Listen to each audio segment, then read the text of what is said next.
discomfort is psychological poison. Jung on the danger of safety. Have you ever noticed how some of the most difficult periods of your life were also the times you grew the most? Those painful breakups, career setbacks, health challenges, as awful as they felt in the moment, they forced you to evolve in ways that comfort never could. This isn't just a coincidence. According to Carl Jung, one of history's most profound psychological thinkers, too much comfort and safety might actually be toxic to our psychological development. There is no coming to consciousness without pain, Jung wrote. People will do anything, no matter how absurd, in order to avoid facing their own soul. One does not become enlightened by imagining figures of light, but by making the darkness conscious. In today's world of wellness retreats, self-care routines, and comfort-focused lifestyles, Jung's perspective might seem almost heretical.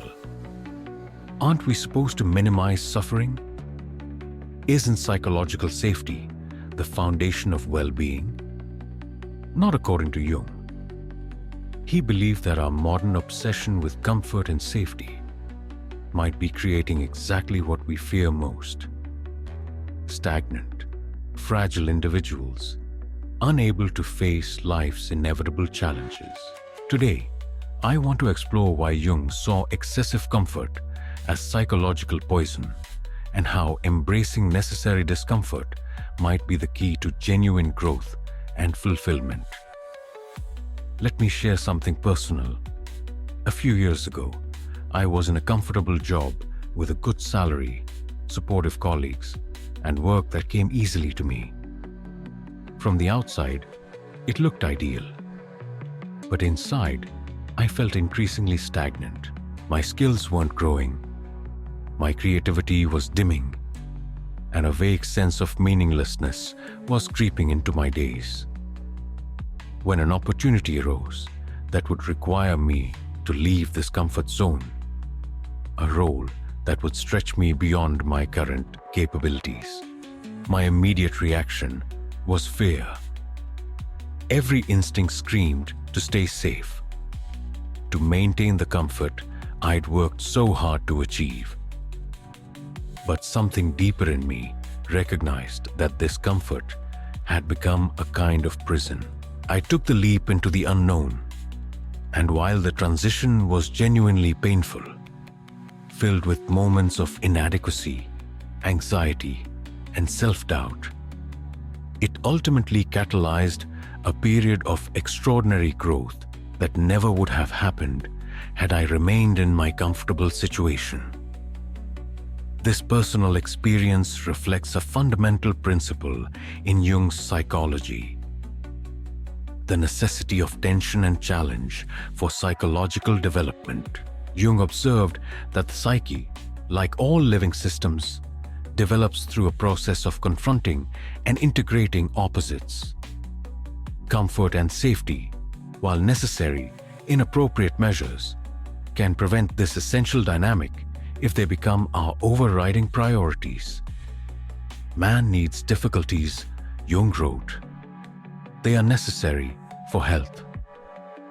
He wasn't romanticizing suffering for its own sake, but recognizing that challenges trigger growth processes that cannot be activated in any other way.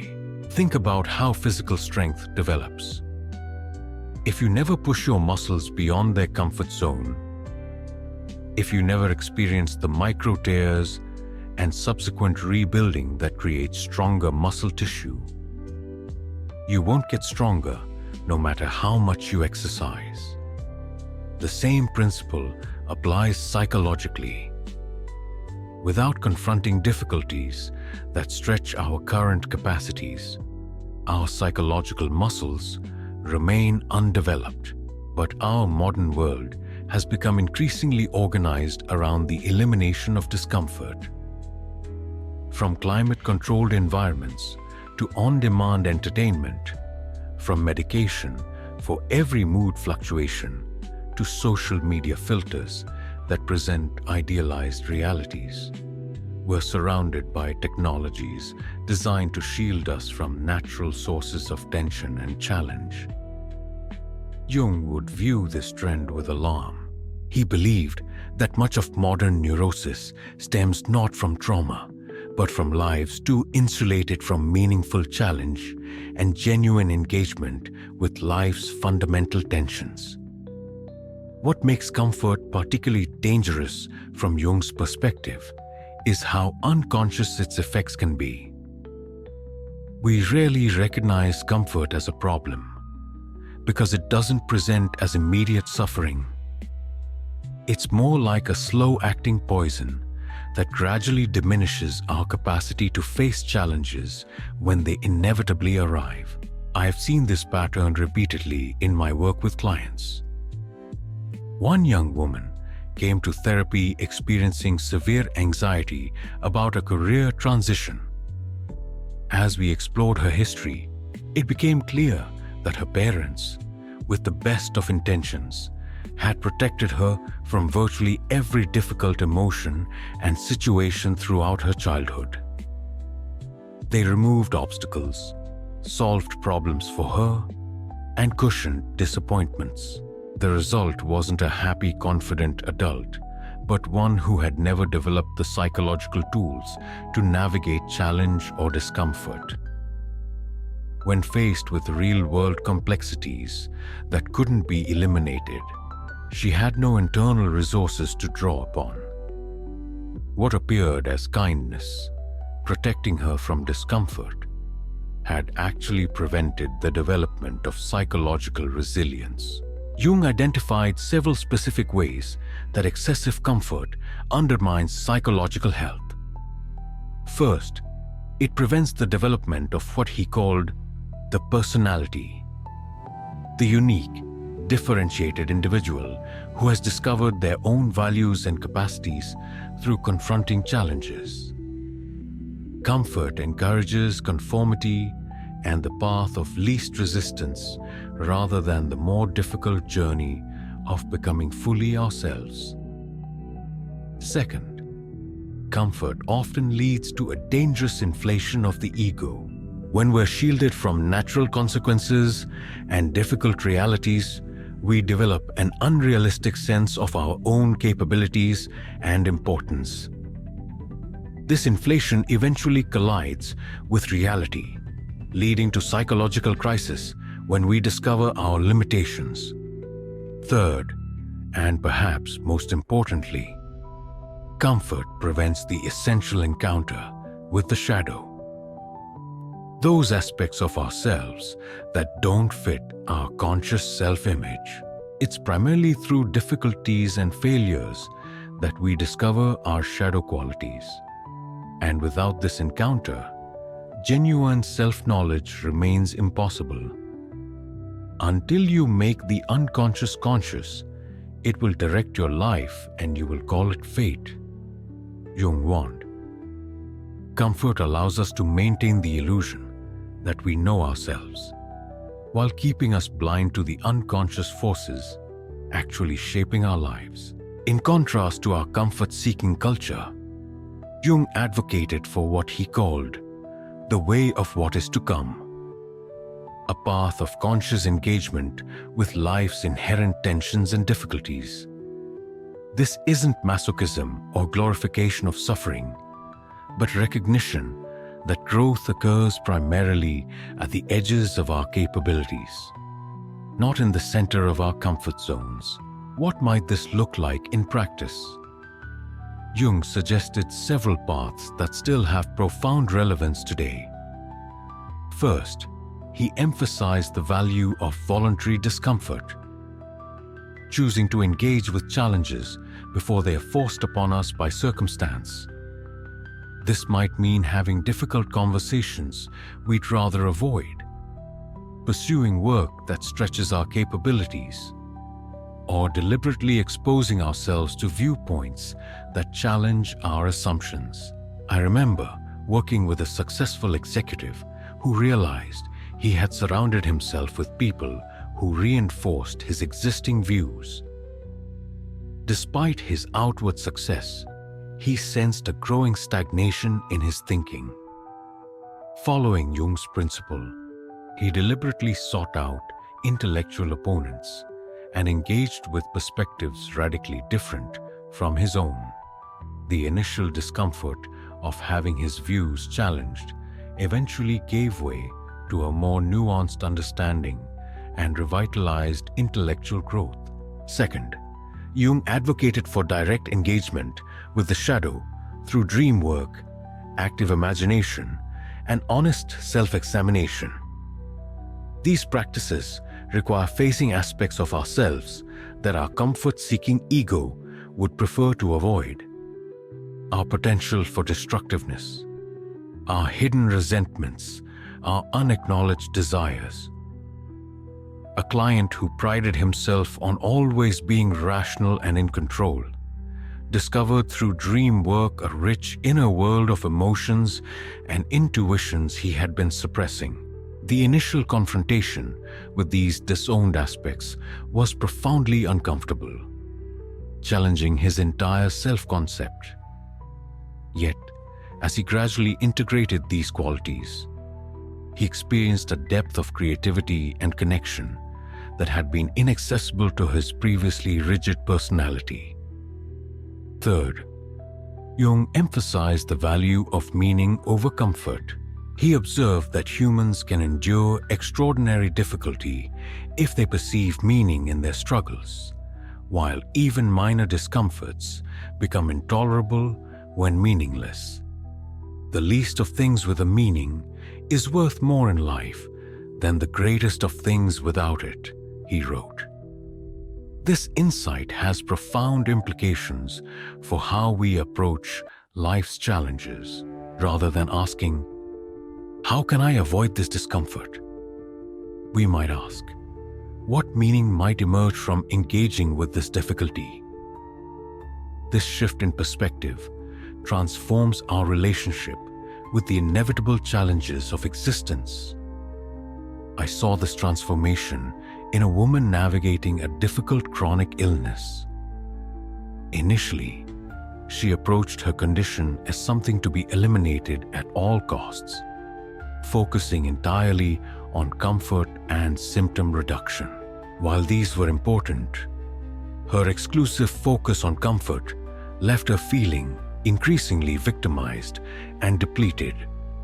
As she shifted toward a meaning-oriented approach, asking what she might learn through this experience, how it might deepen her understanding of life, and even how her insights might benefit others facing similar challenges, her relationship with her condition transformed. The physical symptoms remained, but they no longer dominated her psychological landscape. She discovered a capacity for growth even within significant limitations. Jung's perspective challenges our fundamental assumptions about what constitutes psychological health. In a culture that increasingly equates well-being with comfort and the absence of distress, he reminds us that genuine psychological development requires engagement with difficulty, not just its elimination. This doesn't mean we should seek suffering for its own sake or dismiss the importance of basic security. Jung recognized that extreme trauma and deprivation can be destructive rather than developmental.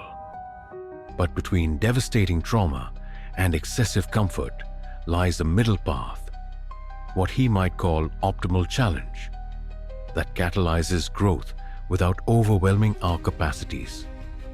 Finding this balance requires discernment. Not all discomfort is created equal. Jung distinguished between necessary suffering that leads to growth and pointless suffering that merely diminishes us. The key difference lies in our relationship with the difficulty, whether we engage with it consciously, seeking its potential meaning, or merely endure it passively. This distinction is crucial in a world that contains both genuine opportunities for growth through challenge and systems of oppression that create needless suffering. Jung would not advocate for accepting unjust conditions as growth opportunities, but for consciously engaging with the necessary tensions of existence while working to eliminate destructive social arrangements. What makes Jung's perspective particularly valuable today is how it challenges the subtle ways comfort-seeking has infiltrated even our approaches to psychological growth. Many contemporary wellness practices promise transformation without discomfort, insight without confrontation with the shadow, and self-actualization without the difficult work of genuine self-examination. Jung would view these promises skeptically. He believed that real psychological development always involves some degree of discomfort because it requires confronting the gaps between who we think we are and who we actually are, between our idealized self-image and our fuller, more complex reality. This confrontation inevitably generates anxiety, shame, guilt, and other difficult emotions. The temptation is to retreat from these feelings back into the comfort of our familiar self-concept. But growth requires staying with the discomfort long enough for new insights and integrations to emerge. I've witnessed this process repeatedly in therapeutic work. Initially, clients often hope therapy will simply make uncomfortable feelings disappear. But genuine transformation typically begins when they develop the capacity to stay with their discomfort long enough to understand its sources and messages. One man came to therapy hoping to eliminate his anxiety about public speaking. As we explored this anxiety, it revealed deeper concerns about visibility, judgment, and vulnerability that permeated many areas of his life. Rather than simply developing techniques to suppress the anxiety symptoms, he learned to use the discomfort as information about these underlying patterns. The anxiety didn't immediately disappear, but his relationship with it transformed. Instead of a problem to eliminate, it became a signal that helped him navigate important psychological territory. Over time, as he addressed the root issues, the anxiety naturally diminished. Not because he had avoided it, but because he had engaged with what it was trying to show him. This process reflects what Jung called the transcendent function, the psychological mechanism that allows the integration of conscious and unconscious elements through the tension created by their confrontation. Without this tension, which is inherently uncomfortable, integration cannot occur. So what might Jung advise for those of us living in a comfort-oriented culture who nevertheless want to develop psychologically? First, he would likely encourage us to distinguish between comfort that supports genuine well-being and comfort that merely shields us from necessary developmental challenges. Not all comfort is problematic. Adequate rest, nourishment, and safety provide the foundation for growth. The issue is when comfort becomes an end in itself, pursued at the expense of meaning and development. Second, he would advocate for consciously engaging with the shadow, those aspects of ourselves that don't fit our preferred self-image. This engagement requires courage, as it inevitably challenges our comfortable assumptions about who we are. But it also releases enormous energy previously trapped in maintaining these unconscious repressions. I've seen clients who spent years exhausting themselves trying to maintain a perfect image. Always calm, always kind, always in control. Discover remarkable new vitality when they finally acknowledge their anger, selfishness, or vulnerability. The energy previously invested in denying these qualities became available for creative expression and deeper connection. Third, Jung would likely encourage us to develop what he called the symbolic attitude, the capacity to approach difficulties not merely as problems to solve, but as potential carriers of meaning. This shift in perspective transforms our relationship with discomfort from something to avoid at all costs to something that might contain valuable information or developmental opportunities. A young artist I worked with was experiencing intense anxiety about sharing her work publicly. From a comfort-oriented perspective, the solution would be simple. Avoid the anxiety by keeping her art private. But taking a Jungian approach, she explored what the anxiety might be revealing. Her deep concerns about authenticity, judgment, and vulnerability. As she engaged with these deeper themes rather than just trying to escape the uncomfortable feelings, her relationship with her art transformed. The anxiety didn't disappear immediately, but it no longer controlled her choices. She found she could create and share her work, not despite the discomfort, but with it as a meaningful part of her creative process. This example highlights a crucial distinction in Jung's approach. The goal isn't to eliminate all discomfort, but to develop the capacity to engage with it meaningfully. This capacity, which might be called psychological resilience, allows us to maintain our equilibrium and continue growing even in challenging circumstances. Jung believed this resilience develops primarily through confronting difficulties, not avoiding them. Each time we face a challenge and discover we can navigate it, even imperfectly, we build confidence in our capacity to handle future challenges. This confidence doesn't come from positive thinking or affirmations, but from actual experience of our own capabilities in difficult situations. The implications of Jung's perspective extend beyond individual psychology to how we parent, educate, and structure our communities. If comfort can be psychological poison, we might need to rethink cultural practices that prioritize the elimination of discomfort above all else. For parents, this might mean resisting the urge to protect children from all natural consequences and age-appropriate challenges. For educators, it might involve designing learning experiences that stretch students beyond their current capabilities, rather than prioritizing ease and high grades.